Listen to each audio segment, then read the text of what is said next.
the expert of burgers with more than 40 years experience in burger making. And yes, he knows his stuff. When I find somebody who says yes, I actually do a little song and dance and say yes. If you want to hack it, what can you do? You start with lettuce. Why? A burger is a game of textures. Yeah. It's a game of flavors and it's a party in the mouth. Mozzarella deep fried with breaded. Where's the burger? Where's the beef? Welcome to another episode of Burger Unscripted. We talked meat, we talked burgers, we talked patties, we talked buns, we talked lots of things. And burger, all unscripted. There's no grill, there's no grilling, there's no food, and we're not gonna have burgers, but we're gonna talk about burgers. With Ramzi, my dearest friend, the expert of burgers with more than 40 years experience in burger making, and yes, he knows his stuff. Let's talk about the perfect burger. Burger, as you see it, condiments, ingredients. I'm تبلع بريقك. Yeah, tell me about burgers. I'm hungry after all this talk. Burgers, so the condiments. How important to you are condiments to a burger, and does it matter? What do I mean by does it matter? Does it matter if you're having a gourmet burger, if you're not having a gourmet burger, a fast burger, all the categories that we talked about? Does it matter? Does it help? Does it not help? If it needs to be a burger, it needs to have all the condiments. If you want to turn it into a gourmet burger where only patty and bun, and I've had quite some that are amazing. Oh, I need to remember where, but I've had ones that are $40, $50 each, where it's a patty and a bun loaded with butter, toasted on the grill, and you would eat it and say, okay, whoa, wait, is it a ribeye? Is it a steak? Is it what's happening? So back to the original question: if it is a burger, it needs to be complete. And a burger has condiments, and the condiments are what made an American burger what an American burger is. So, and each one of us has a different way of putting it into. So let's talk about the burger. So now today we're going to talk about the burger itself, all the way from the bun and all the varieties of the buns, all the way quickly about the patties and all the varieties of the patties, and what would you put into a burger, and probably all the other varieties like the Oklahoma one. SYOTG, see on the grill, has been made famous by creating that or selling that one item, the Oklahoma burger. Let's start by this one. Yeah, the Oklahoma burger, famously brought to life by George Motes himself. Hamburger America just opened up last year in New York. Fantastic place where he pays homage to all of the burgers around the US. So the different states and not just states, but let's say regions have particular burgers to them, assigned to them. And he does a burger of the month, paying homage to them. But what's constant is his Oklahoma fried onion burgers. Fantastic burger, in my opinion. As we said earlier, it's a smash burger, and it's got cheese. It has the onions that is smashed into the burger on a toasted bun, usually a potato bun. Minimal condiments when it comes to that, because the onion acts as the condiment. That's the claim to fame to it. You don't need to add a lot of stuff. You can add a little bit of mustard, which it's like a taboo here in the UAE. Whenever I say, do you want mustard? They all say no. When I find somebody who says yes, I actually do a little song and dance and say, yes, you understand. So mustard, I like mustard. Mustard and a pickle on the side for you to enjoy. That's really the Oklahoma fried onion burger. Going into buns, we touched a little bit about buns. Buns, there are different types of buns. There's the traditional bun that you get at the supermarket. You've got a potato bun, you've got a milk bun, and you've got a brioche bun. The difference in those are texture, taste, butter content, and how it actually acts with the meat, with the burger. For me, the potato bun is sort of king, and you mentioned this, I think, earlier in one of the episodes, Martin's. Martin's created this, and let's say, not created it, but it really pushed it forward. They're a beautiful, beautiful potato bun that has the right, I call it squeezy reference, or squeezy scoring card or whatnot. So if it's soft and squeezy, it can play well, but at the same time, it has to hold up if you have condiments. What you don't want is to have the bottom bun full of juice, wet lettuce, not gelling together, and it falls apart, because when we try to bite it, the whole point of eating it with your hands is that you can actually eat it with your hands, not it falls all over the grain, then you start doing it with a fork. So it's very important to have that. And the crust on the bun toasting obviously helps a little bit. But once that liquid gets through that, it's over. Do you have a preference in terms of bun before we talk to each one? Like, do you have a preference of what bun do you like? Or do you equate it and like tag it brioche for this for this, or it doesn't really matter? I like it to be fluffy. I like it to be soft. I like it to be airy on the inside. I like it to be tender. I like it to be not chewy. I like it to be not like a spongy. And all of this can be achieved while being a normal bun, a potato bun, or a brioche bun. And most importantly, I don't like it to be sweet at all. And sometimes when I eat a sweet bun, I say, okay, wait, why the sugar? Why that added sugar?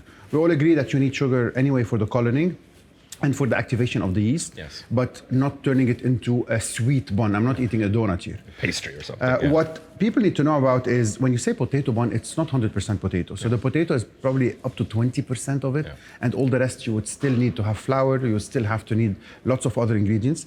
What the Martin potato bun managed to create is an international acclaimed, exported to all across the globe, frozen yellow bun that looks smooshy, spongy, soft, tender, not yeasty, and yet manages to hand everything in between, giving an additional flavor to the condiments without covering and empowering on the beef taste. So what is a bun for me? A bun is something that needs to be super fresh, if not made the same day, removed from the freezer the same day. So sometimes you go to a place and you eat a bun and say, it's chewy, it has been done yesterday. This doesn't happen if it's frozen well. So sharp frozen, blast frozen, and removed the same day. And this is what happens at McDonald's and everywhere else in between. And if you want to manage around it, if you want to hack it, what can you do? Put butter on it and put it on the grill. What does the butter do? The butter does two things, and very important things. If you use good quality butter and you cover the bun with the butter, that butter is going to be evaporated and absorbed by the bun from in to out, and then it softens it. Two, it creates that layer of flakiness, light crispiness, that one would hold it all together and gives it an additional flavor in the mouth, a buttery, nice feel. But you need to understand that depending on what are the ingredients of your bun, buttering it will over butter it or under butter it. So if your bun is a brioche bun that already contains lots of butter, adding that butter to it would be too much. Overkill. And if it's not buttery, if it's potato, so you need to understand what's happened. Some would say, okay, butter. No, it's not about the butter. It's not adding an additional flavor to it. It's reacting, scientifically reacting, working with the bun to elevate the bun to have a better flavor, different flavor and different texture. So using and how to use the butter is something very, very important. Last but not least, we in our culture, we probably misknow that butter needs to always be in the fridge when it's not. So butter can be next to your grill all day long, liquidy, harden at the end of the day, re-get liquids at the end of the next day. So why do our moms put butter in the fridge? I still need to know why. Again, one of those myths that happen passed on from generation to generation. Absolutely, butter is in France. It's out and it's ready to go, ready to spread. One additional thing I would add to the butter, that seeps in from bottom all the way up, is if you just put a dome on it for a couple seconds, you've created that sort of steam effect that really helps it get tender and gives you that feel that you're looking for. So what about a milk bun? Sorry, what about a milk bun? Are you exposed to milk buns? Do you? They're very close to brioche ones. Yeah. Less sweet. My preferred ones are milk buns if they're well done. Haki do. Again, not feeling that sweetness, and I like it usually when the buns have sesame on top. Okay, so you're a sesame fan. Yeah, going back to the Big Mac, it's sesame. For me, it's. I haven't thought about it until now. I don't have let's say strong, like if it's not sesame, I don't eat it. If it's this or I ask for it. The way it comes, I'll eat it. Sesame, non-sesame is fine for me. So I think that's good because then I get the best of both worlds. What are the best condiments to be put into a burger? So let's talk about condiments and how they have been adapted along the years. Yes. So we know the classic. So the classic burger: lettuce, tomato, pickles, onions. Onions can be raw, could be grilled, could be caramelized. That's kind of the classic takes on it. Of course, you got ketchup, mayo, mustard. How it evolved, you can start putting things that we said earlier, truffle. You can make the lettuce shredded or not. I am a big fan of non-shredded. I don't want to bite and have things coming out. And I have a pet peeve of the curly Shake Shack style lettuce that goes out like wings, like a butterfly. I can't stand that. I tell my guys, fold it, let it be crunch, and you have a nice iceberg, and enough to have lettuce. Sometimes they just put one leaf, and you don't taste it. So fold it on top of each other. If you need two, go ahead and put two. Those are sort of the classic ones, but like you said, it evolves. For me, I enjoy lettuce. I enjoy tomato.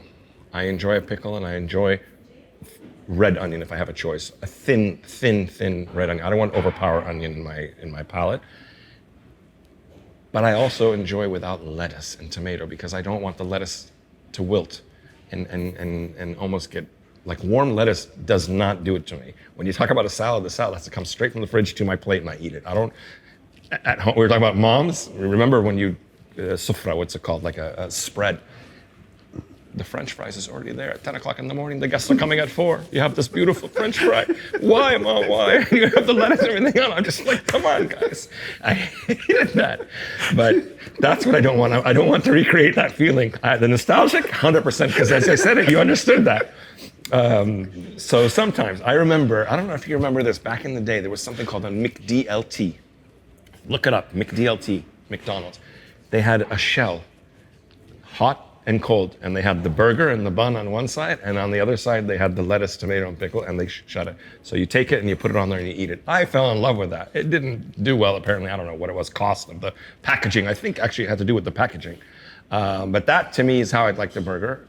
If it's done and I eat it right away, but to order it, delivery, which is another topic, with lettuce and tomato, personally, I don't like that. I don't like that. I don't know what your take on that is. So it's, for me, again, going back to answer the question properly, cheese, a little bit of onion, ketchup, mayo, and mustard. For me, is a good burger that can travel, that can taste good, taste well. If I'm at the restaurant or I'm at the place and I'm going to eat it, I will add lettuce and tomato. I do enjoy lettuce and tomato. A burger is a game of textures. Yeah. It's a game of flavors and textures. It's a party in the mouth that starts with what are the textures, what are the flavors, and most importantly, something we forget about, which we're talking about now, is the temperatures. Yeah.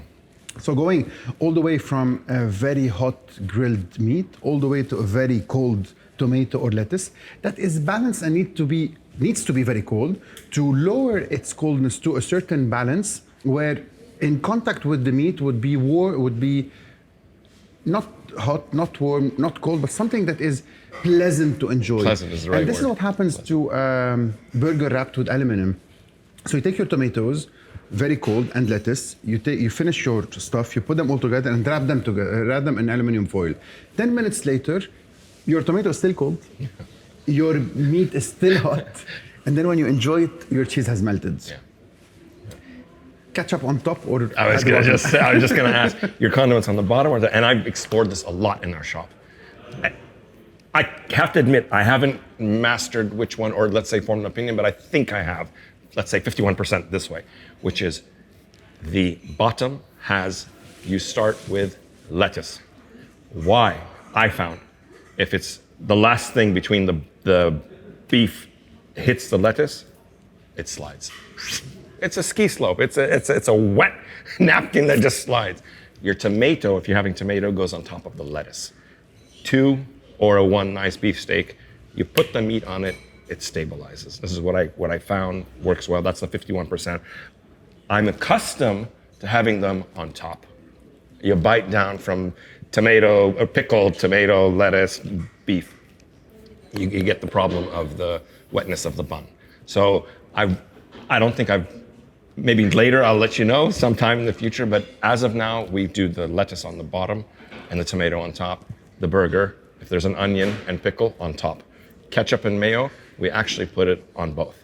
And sometimes we put it on the beef itself directly. We put it on the griddle directly because it kind of just again, that absorbing properties. Burger sauce or no burger sauce?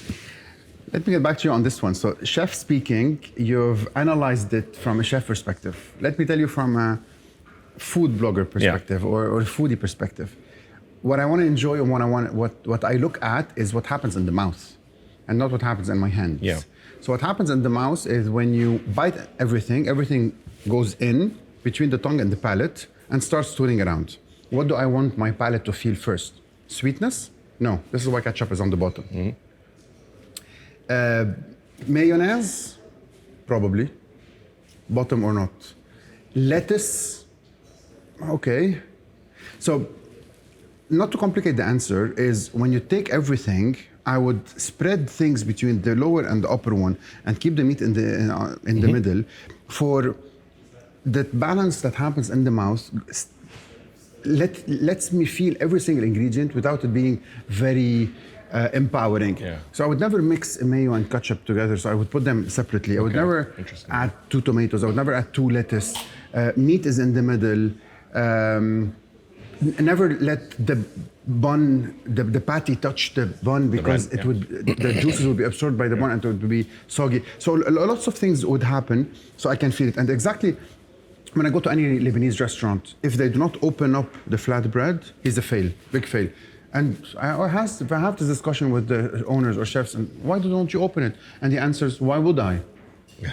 Man, you have to. It's very important because when you bite into it, having 2 pieces of bread in the mouth has a different feel than having one sticky, thick piece of flatbread that's chewy. So opening it up lets air enters around. So that air effect that happens in a burger, where does air come in? How do ingredients stick or not together? So cheese is made to stick 2 buns between each other. You would not put a cheese up and a cheese below. But would you put a lettuce in the middle? Would you put a cheese stuck to a lettuce? No. So all of these are kind of texture games that are very important. Yeah. As we said so far, for ours, I think we got 9 out of 10 if I can use that ratio. I'm going to try 1 and 1, which is the ketchup and the mayo, and reverse it. But what you said in a short way is when you bite, you're getting a balance of what you're putting on the top. For us, it's just a little bit of onion and pickle, meat. So you got your meat, and then your meat gets complemented with the tomato and the lettuce and the bun. So bun, the 2 condiments, meat, the 2 condiments, bun. So you said burger sauce. Makes sense. Sorry? You said burger sauce.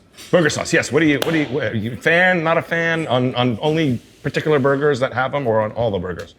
I found I'm going to answer a little bit about us. I found people tend to like it a lot, especially in our shop.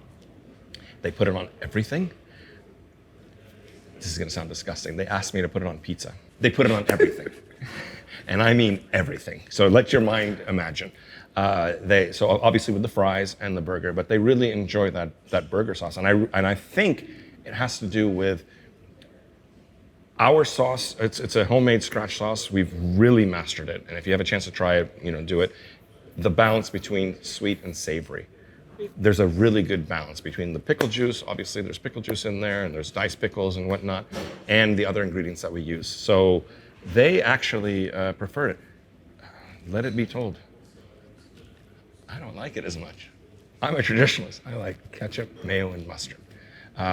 So that's me. I don't know about you. It's sometimes you would go in and say, I don't like it, and then you need to remind yourself that we have a Big Mac, and what makes a Big Mac is a Big Mac sauce. It's the sauce, yeah. So back to lots of original sauces that made it what it is.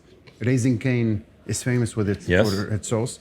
Roadster back then in Lebanon had the 1000 Island sauce which made it famous. Big Mac created that Big Mac sauce, and so on and so forth. And then they created the cocktail sauce and others. The shrimp. So, in my opinion, I'm more into mayonnaise alone, mustard alone, ketchup alone. I need to feel the 3 ingredients in my mouth. But whenever I'm having a Big Mac, I like the Big Mac sauce, especially with standard. My fries. Standard operating procedure. It comes with it. Yeah, absolutely. One of my favorite sauces ever is the Raising Cane sauce, which has been created no garlic, no onions, to be enjoyed with chicken. I would love to have a bit of it, or probably think of taking some and probably do a burger with it one time. Onto a burger, yeah. That could be, yeah. It's so burgers. If you take the different ingredients that you have, so bun, condiments, sauces, patty, etc., and multiply 100 by 100 by 100 minimum, or XXXXX. There are thousands of ways of doing a burger. And what makes a burger, what makes a burger famous? Is it the trend, or is it really because it's great? What do you think? So some burgers around the world, and I can tell you a list of them that are, for me, inedible, are very famous and whoa. I mean, look, we all know marketing, advertising plays a huge role in pushing the trends. So if it's everywhere and it's top of mind, and you get that, I hate this word, but I have kids, FOMO, people want to try it. Let's say my thought is, you can try it once, but would you go back? Would you have it again? That's a big gauge for me on anything when it comes to like food. I've tried it, great. So basically, would I come back? Am I a repeat customer? Would I order the same thing? And a lot of the fad or trend restaurants enjoy the first moment of truth, which is the first influx of somebody trying it for the first time. But the real test is, do they come back? Do they talk about it? Do they tell somebody to come back? They probably, if they enjoyed it, they'll tell somebody. But there's a line, they enjoyed it and they told somebody, and then would they go back for it? This is where I think a lot of those things play to the rule of that kind of help, that support. But yeah, for me. So burgers have been adapted along the way from normal American style condiments to black truffle, to truffle oil, caviar, different kind of cheeses and expensive cheeses, and so on and so forth. Yeah. What are the new modern things that come to mind? Well, pastrami. Pastrami on a burger. Definitely cheeses. A lot of experiments with different aged cheese, goat cheese, various Parmesan cheese, so hard cheese, soft cheeses, for sure is up there. Truffle, as you said, the different truffles, whether it's real truffle and you're shaving it, or you have the truffle oil infused, just like Parmesan fries.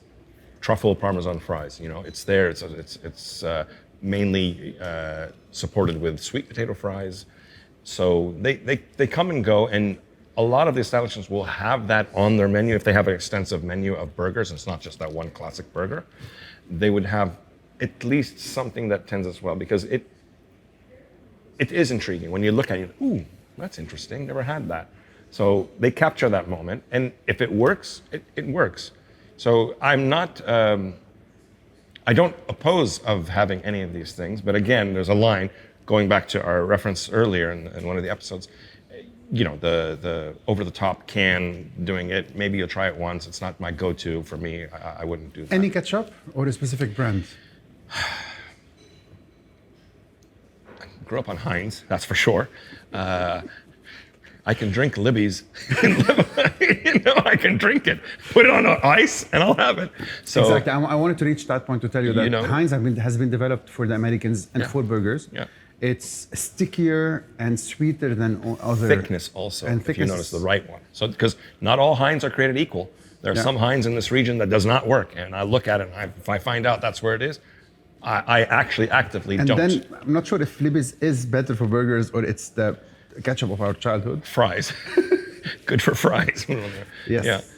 But yeah, and I think it does play a little bit of a role. How many times have you opened up that glass bottle?